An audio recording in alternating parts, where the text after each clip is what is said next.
Welcome again. और आज की इस वीडियो में हम अभिक्रिया के प्रकार जो बचे हुए हैं उनको कंटिन्यू करेंगे। इससे पहले की वीडियो में हमने संयोजन अभिक्रिया और अपघटन अभिक्रिया के बारे में पढ़ा था।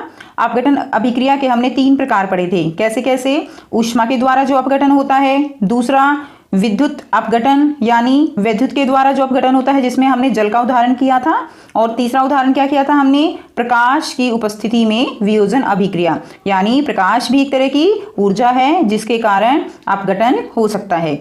अब हम नेक्स्ट करने वाले हैं विस्थापन अभिक्रिया। क्या होती है विस्थापन अभिक्रिया? आइए इसके बारे में जानते हैं। जिस अभिक्रिया में एक पदार्थ दूसरे पदार्थ को उसके जलीय विलयन में से विस्थापित कर देता है या हटा देता है, उसे क्या कहेंगे? उसे कहेंगे विस्थापन अभिक्रिया। इस तरह की सामान्य अभिक्रिया निम्न ढंग से दिखाई जा सकती है। यहाँ पर एक उदाहरण देके समझाया हुआ है, आप समझने की कोशिश कीजिए। AB एक क्या है? पदार्थ है, और C जो है एक दूसरा पदार्थ है। इसमें क्या होगा? C जो है वो B को उसकी जगह से क्या करेगा? हटा देगा। यानी जो C यहाँ पर हमने धातु ली है वो उसको उसकी जगह से हटा देगा।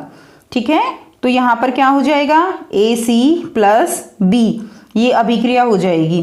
अब इसके लिए हम एक क्रियाकलाप पहले समझने की कोशिश करते हैं। देखिए क्रियाकलाप क्या है? विस्थापन अभिक्रिया दिखानी है हमने, तो हमारे पास सामग्री क्या क्या होनी चाहिए? एक परखनली ली है हमने, धागा लिया है, क्लैंप वाला स्ट्रैंड, कॉपर सल्फेट का विलयन और लोहे की कीलें।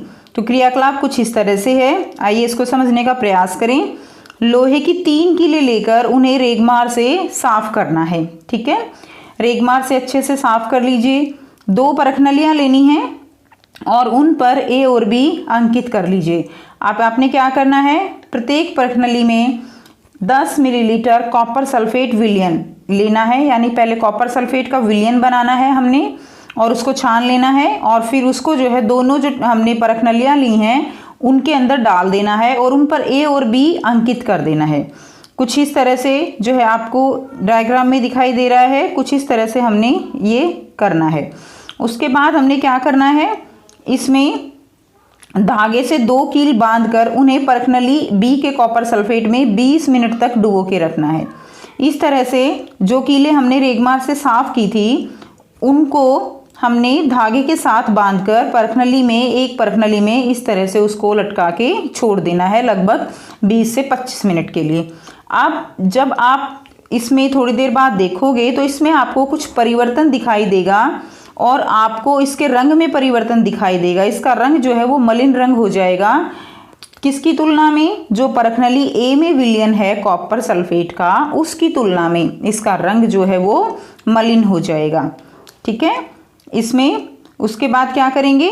फिर हम परखनली B के कॉपर सल्फेट विलयन में से कीले जो है वो बाहर निकालेंगे और आप देखोगे A का तो वैसे ही रहेगा, लेकिन जो परखनली B का रंग है वो हल्का या फीका हो गया है। और अगर आप इसको ज़्यादा देर डुबा के रखोगे तो क्या होगा? उसका रंग जो है वो हल्का हरा हो जाएगा। ठीक है, अब आप कीलों के रंग की भी तुलना कीजिए। जो कील हमने 3 कील ली थी, तो पहली कील और जो 2 कील हमने डुबाई थी उनके बीच में भी अगर आप देखेंगे, उनके रंग की तुलना करेंगे तो आप पाएंगे कि जो कील आपने कॉपर सल्फेट विलयन से निकाली हैं उनके ऊपर तांबे की जो भूरे रंग की परत जो है वो चढ़ गई है। अब यहाँ पर क्या हुआ? यहाँ पर हम जो रासायनिक अभिक्रिया हुई है उसको समझने का प्रयास करते हैं। हमने आयरन लिया था यानी लोहा, और कॉपर सल्फेट का विलयन लिया है। उसमें जब हमने लोहे की जो कील है वो कॉपर सल्फेट विलयन में डाली तो क्या हुआ? जो ये लोहा है इसने कॉपर को इसकी जगह से विस्थापित कर दिया, यानी इसको हटा दिया, और बन क्या गया? ये बन गया FeSO4, और कॉपर जो है वो कीलों के ऊपर भूरे रंग की परतें चढ़ गई। इससे पहले जो हमने वीडियो की थी उसमें मैंने आपको बताया था कि जो फेरस सल्फेट है उसका रंग कैसा होता है? उसका रंग हरा होता है। तो यहाँ पर अब हमें कैसे पता चले कि कौन सी जो धातु है वो किसी दूसरे को हटा पाएगी या नहीं हटा पाएगी? तो इसके लिए हमारे पास क्रियाशीलता श्रेणी होती है। यहाँ पर क्या है कि जो लोहा है वो तांबे की अपेक्षा अधिक क्रियाशील धातु है। ठीक है। तो इसलिए उसने क्या किया, इस जो आयरन है इसने इस तांबे को इसकी जगह से विस्थापित कर दिया। लेकिन अगर ये इससे कम क्रियाशील होती तो ये अभिक्रिया नहीं हो सकती थी। तो इसके लिए आपको अभिक्रियाशीलता श्रेणी याद करनी पड़ेगी, जो कि काफ़ी इंपॉर्टेंट है आपके लिए, इस चैप्टर में भी काम आएगी। और जो चैप्टर 3 आप पढ़ोगे धातु उसमें तो वो काफ़ी इंपॉर्टेंट है आपके लिए याद करना। ठीक है, तो आइए पहले हम अभिक्रियाशीलता श्रेणी को याद कर लेते हैं। क्रियाशीलता श्रेणी, इसमें जो धातुएं इस श्रेणी के सबसे ऊपर हैं वो सबसे मोस्ट रिएक्टिव हैं, यानी सबसे अधिक क्रियाशील हैं। और जैसे जैसे नीचे आएंगे इनकी क्रियाशीलता कम हो जाती है। और जैसा कि आपको पता है बच्चों कि तांबा, सिल्वर, गोल्ड, प्लैटिनम ये सभी बहुत ही कम क्रियाशील धातुएं हैं, इसलिए ये सबसे नीचे हैं। तो इसको याद करने का एक बहुत ही सिंपल ट्रिक है और इसको आप इजीली लर्न कर सकते हो कि केदारनाथ का माली आलू जरा फीके पकाता है, कुछ हींग अजवाइन और पड़ेंगे। ठीक है, कुछ हींग अजवाइन और पड़ेंगे। तो मैं एक बार फिर से रिपीट कर दे रही हूँ, केदारनाथ का माली आलू को जरा फीका पकाता है, कुछ हींग अजवाइन और पड़ेंगे। तो हींग यहाँ पे Hg और इसमें आप ऐड कर सकते हो, तो इसको आप इजीली लर्न कर सकते हो। और भी तरीके हैं इसको याद करने के, उनका लिंक जो है आपको डिस्क्रिप्शन बॉक्स में मिल जाएगा, नहीं तो आपकी स्क्रीन पर यहाँ ऊपर आई बटन में भी आपको मिल जाएगा, वहाँ पर भी विजिट करके आप इसको याद करने के तरीके जो है वो देख सकते हो। जो धातुएं सबसे ऊपर हैं वो ज़्यादा क्रियाशील हैं, जो धातुएं और धीरे जैसे जैसे आप नीचे आओगे इनकी क्रियाशीलता कम होती जाती है। तो इसमें अगर आप देखें तो यहाँ पर देखिए, यहाँ पर एल्यूमिनियम जो है वो कार्बन से ज़्यादा क्रियाशील है, जिंक जो है वो लोहे से ज़्यादा क्रियाशील है, लोहा अगर आप देखें लोहा टिन, लेड, शीशा, हाइड्रोजन, कॉपर से ज़्यादा क्रियाशील है। तो यानी अभी हमने जो रासायनिक अभिक्रिया पढ़ी है उसमें अगर आप देखें तो उसमें क्या है, लोहा, आपने लोहा लिया है और जो विलयन है वो किसका है, कॉपर सल्फेट का। तो यहाँ पर जो लोहा है वो ज़्यादा क्रियाशील है किससे, तांबे से। तो इसलिए इसने क्या किया, इसको इसकी जो है इसकी जगह से इसने इसको विस्थापित कर दिया और यहाँ पे खुद आके बैठ गया, जिससे जो अभिक्रिया हुई वो क्या हुई, कॉपर सल्फेट की जगह क्या बन गया, FeSO4। और कॉपर जो है तांबा वो उसके ऊपर जो है जिंक उसकी कॉपर की परत चढ़ गई, इसलिए इसका जो रंग है वो कैसा हो जाता है, हल्का हरा हो जाता है विलयन का रंग। तो यहाँ से आई होप आपको समझ आ गया होगा। इस प्रकार की अभिक्रिया में जो विस्थापन अभिक्रिया है इसमें केवल एक ही प्रकार के आयन जो हैं उनका क्या होता है, आदान प्रदान होता है, इसलिए इनको विस्थापन अभिक्रिया कहते हैं। लेकिन अगर दो आयनों के बीच आदान प्रदान होता है उन्हें क्या कहेंगे, उन्हें कहेंगे हम द्विविस्थापन अभिक्रिया। तो आइए द्विविस्थापन अभिक्रिया को समझने का प्रयास करते हैं। जिन अभिक्रियाओं में अभिकारकों के बीच आयनों का आदान प्रदान होता है उन्हें क्या कहेंगे, द्विविस्थापन अभिक्रिया। इसको समझने के लिए भी पहले हम एक क्रियाकलाप देख लेते हैं, इसका लिंक भी आपको मिल जाएगा, वहां पर जाकर आप इजीली इस क्रियाकलाप को देख सकते हो और आपको बहुत अच्छी तरह से ये अभिक्रिया भी समझ आ जाएगी। अब इसको देख लेते हैं। क्रियाकलाप 10 हमारे पास है। द्विविस्थापन अभिक्रिया दिखाने के लिए ये क्रियाकलाप है जिसमें हम लेंगे 2 परख नलियां, सोडियम सल्फेट का विलयन, ठीक है, सोडियम सल्फेट जो कि सफ़ेद रंग का होता है उसको पानी में हम घोल लेंगे जिससे उसका विलयन तैयार हो जाएगा। इसी तरह बेरियम क्लोराइड का विलयन, और इसमें क्या करेंगे, 20 मिलीलीटर वाली 2 साफ परख नलियाँ लेंगे। एक परख नली में 5 मिलीलीटर बेरियम क्लोराइड का विलयन और दूसरी परख नली में 5 मिलीलीटर सोडियम सल्फेट का विलयन लेंगे। उसके बाद हम क्या करेंगे, बेरियम क्लोराइड वाली परख नली में सोडियम सल्फेट का विलयन मिला देंगे, कुछ इस तरह से जो आपको चित्र में दिखाई दे रहा है। उसके बाद क्या करेंगे, जो बेरियम क्लोराइड वाली परख नली है अब उसमें आप देखोगे कि नीचे जो है सफ़ेद अवक्षेप उसमें बनने शुरू हो जाएंगे, ठीक है, दही जैसा पदार्थ आपको नीचे जो है मिलेगा। और ये क्यों हुआ, ये हुआ दोनों यौगिकों के बीच आयनों के आदान प्रदान से। अब हम रासायनिक अभिक्रिया से इसको समझने का प्रयास करते हैं। बेरियम क्लोराइड हमारे पास है जिसका फॉर्मूला क्या होता है, BaCl2, सोडियम सल्फेट Na2SO4। अब हुआ क्या, जब ये दोनों यौगिक आपस में मिले तो जो बेरियम है वो सल्फेट के साथ जो है इसका आदान प्रदान हो गया और सोडियम वो किसके साथ चला गया, क्लोरीन के साथ। और रिएक्शन क्या हुई यहाँ पर, अभिक्रिया क्या हुई, BaSO4 और क्या बन गया, NaCl। और ये जो BaSO4 बना है इसी के कारण अवक्षेप बनते हैं। अवक्षेप क्या होते हैं, अवक्षेप एक है गाढ़ा गाढ़ा पदार्थ जो नीचे बैठ जाता है, ठीक है, उसको हम कहते हैं अवक्षेपण अभिक्रिया। लेकिन यहाँ पर एक बात जो ध्यान रखने की है वो ये है कि ऐसा नहीं है कि जितनी भी द्विविस्थापन अभिक्रिया होती हैं वो सारी की सारी अभिक्रियाएं अवक्षेपण अभिक्रिया हों, ऐसा बिल्कुल जरूरी नहीं है। हाँ, यहाँ पर आपको ये बात जरूर याद रखनी है कि जितनी भी अवक्षेपण अभिक्रिया होंगी वो सारी की सारी द्विविस्थापन अभिक्रियाएं होती हैं, ठीक है। तो अवक्षेप वो अगर आप कुछ देर के लिए जो परखनली है जिसमें अवक्षेप बने हुए हैं उनको रख दोगे तो वो नीचे बैठ जाएंगे और आप उनको अच्छी तरह से देख सकते हो। इसमें आप ये एक और अभिक्रिया है जो काफ़ी इंपॉर्टेंट है, लेड नाइट्रेट और पोटेशियम आयोडाइड विलयन के बीच अभिक्रिया। लेड नाइट्रेट को इसी तरह से घोलना है और पोटेशियम आयोडाइड को भी पानी में विलयन बना लेना है। जब आप दोनों को मिलाओगे तो पीले रंग के बहुत ही सुंदर अवक्षेप आपको यहाँ पर मिलते हैं।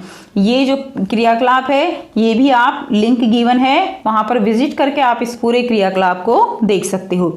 नेक्स्ट टॉपिक है उपचयन और अपचयन। उपचयन और अपचयन टॉपिक पढ़ने से पहले मैं आपसे कुछ पूछना चाहूँगी कि क्या आपने कभी सोचा है कि आप जो चिप्स का पैकेट लेते हो उसमें हवा क्यों भरी हुई होती है। जो चिप्स का पैकेट लेते हो उसमें हवा भरी हुई होती है उसका उपचयन रोकने के लिए। अब बात करते हैं ये उपचयन होता क्या है। तो जिस अभिक्रिया में किसी पदार्थ में ऑक्सीजन की वृद्धि या हाइड्रोजन का ह्रास होता है यानी हाइड्रोजन की कमी होती है उसे क्या कहते हैं, उसे उपचयन अभिक्रिया कहते हैं। यानी ऐसी अभिक्रिया जिसमें किसी पदार्थ में ऑक्सीजन की कमी या हाइड्रोजन की वृद्धि होगी तो उसका उल्टा हो जाएगा और उसे क्या कहेंगे, उसे अपचयन अभिक्रिया कहते हैं।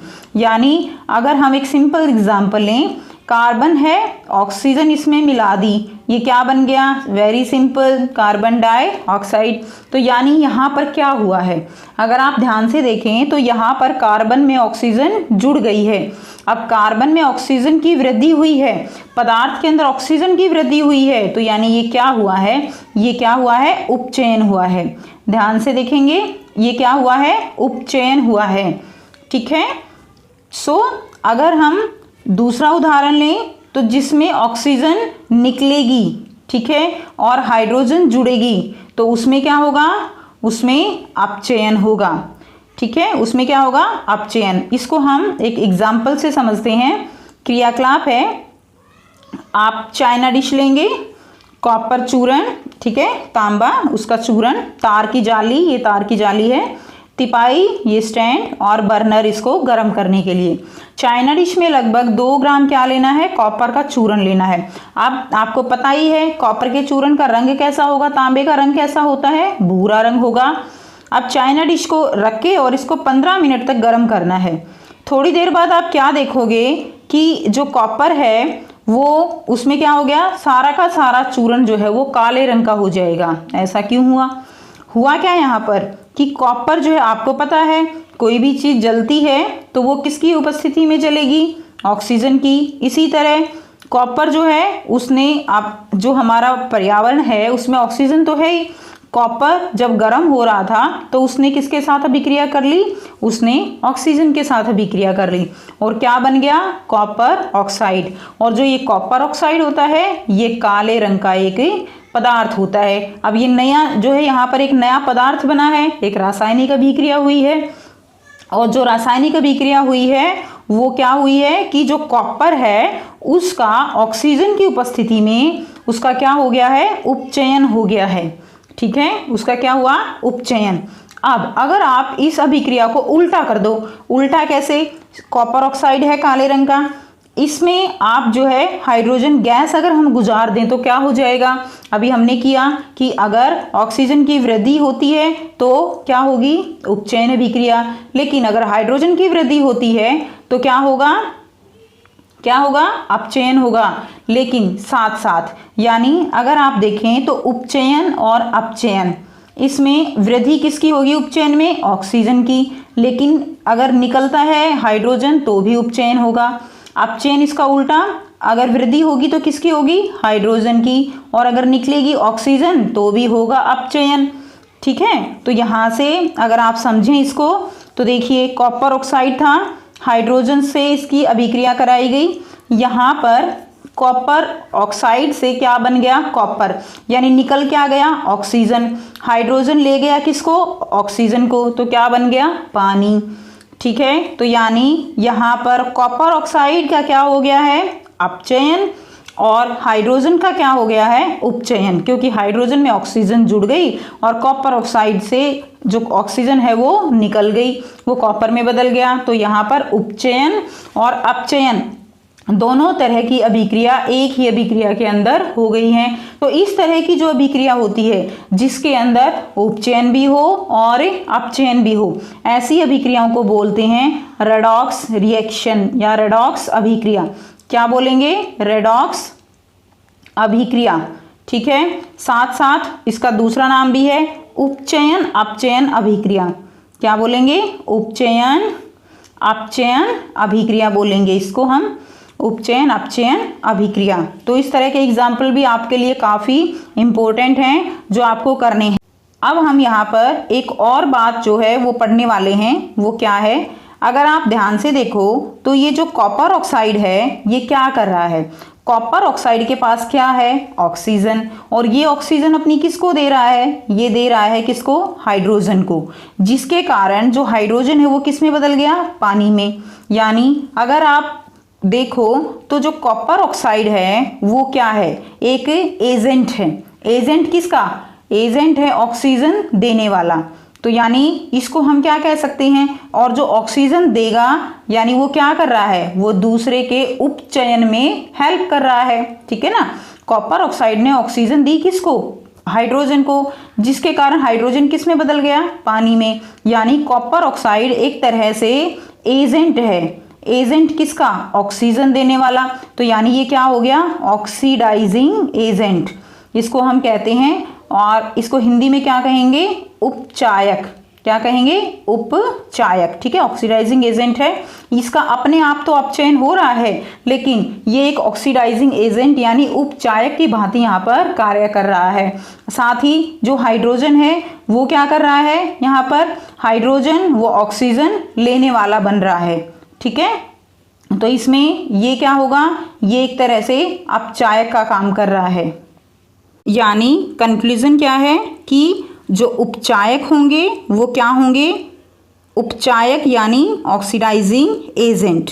ऑक्सीडाइजिंग एजेंट यानी जो ऑक्सीजन दे रहे हैं, जैसे कि कॉपर ऑक्साइड ऑक्सीजन देगा हाइड्रोजन को, खुद अपचयन हो जाएगा। ठीक है, खुद अपचयित हो जाएगा, लेकिन ये क्या होगा, ये उपचायक कहलाएगा। इसी तरह हाइड्रोजन ये क्या कर रहा है, ये एक अपचायक की भांति यहाँ पर काम कर रहा है। खुद का इसका उपचयन होगा, लेकिन ये काम किसकी तरह करेगा, ये काम अपचायक की तरह करेगा। नेक्स्ट टॉपिक हम पढ़ेंगे संक्षारण। संक्षारण पढ़ने से पहले आपने अपने चारों तरफ कुछ इस तरह के परिवर्तन देखे होंगे, जैसे लोहे के ऊपर जंग लगना, या आपने देखा होगा कि जो चांदी है वो काली पड़ जाती है, या आपने रसोई घर में देखा होगा कि जो तांबे के बर्तन है वो कैसे हो जाते हैं, तांबे की सतह जो है वो कुछ वस्तुओं की हरी हो जाती है। तो इस तरह का परिवर्तन क्या कहलाता है, संक्षारण कहलाता है। यानी संक्षारण क्या है, जब कोई धातु अपने आसपास की जो आर्द्रता है, नमी है, अम्ल आदि से प्रभावित होती है तो वह क्या हो जाती है, वह संक्षारित होती है। इस प्रक्रिया को क्या कहेंगे हम, इस प्रक्रिया को हम संक्षारण कहते हैं। ठीक है, लोहे की नई वस्तुएं बहुत चमकीली होती हैं, लेकिन कुछ दिन बाद उन पर लाल भूरे रंग की परत चढ़ जाती है, जिसे क्या कहेंगे हम, जंग कहते हैं। ठीक है, जिसे क्या कहेंगे, जंग। यानी लोहे के ऊपर जो परत चढ़ती है जंग कहते हैं उसको। उसके अलावा संक्षारण के कारण चांदी की वस्तुओं की सतह काली और तांबे की वस्तुओं की सतह हरी हो जाती है। ठीक है। संक्षारण के कारण जो है क्या होता है, कार के ढांचे, पुल, लोहे की रेलिंग, जहाज आदि, इन सब की बहुत हानि होती है। आइए अब हम इनको रासायनिक अभिक्रियाओं के द्वारा समझने का प्रयास करते हैं।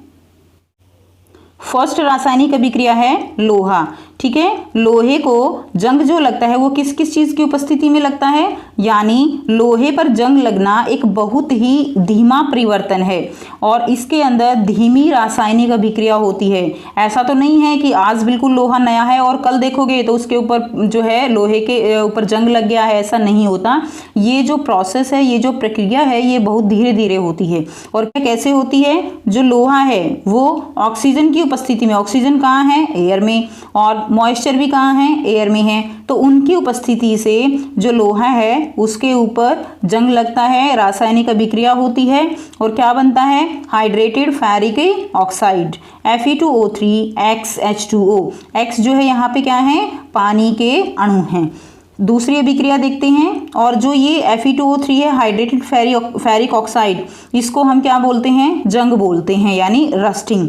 नेक्स्ट, सिल्वर के ऊपर जो काले रंग की परत चढ़ती है वो किस कारण चढ़ती है, सिल्वर भी जो चांदी है वो हाइड्रोजन सल्फाइड जो कि एयर में उपस्थित होती है गैस, उसकी उपस्थिति में इसके ऊपर जो काले रंग की परत चढ़ती है उसका कारण है सिल्वर सल्फाइड का बनना जो कि काले रंग का होता है। Ag2S जो है अभिक्रिया बनने के बाद Ag2S बनेगा, सिल्वर सल्फाइड और हाइड्रोजन गैस जो है वो निकल जाती है और Ag2S का बनना ही चांदी के कालेपन का कारण है।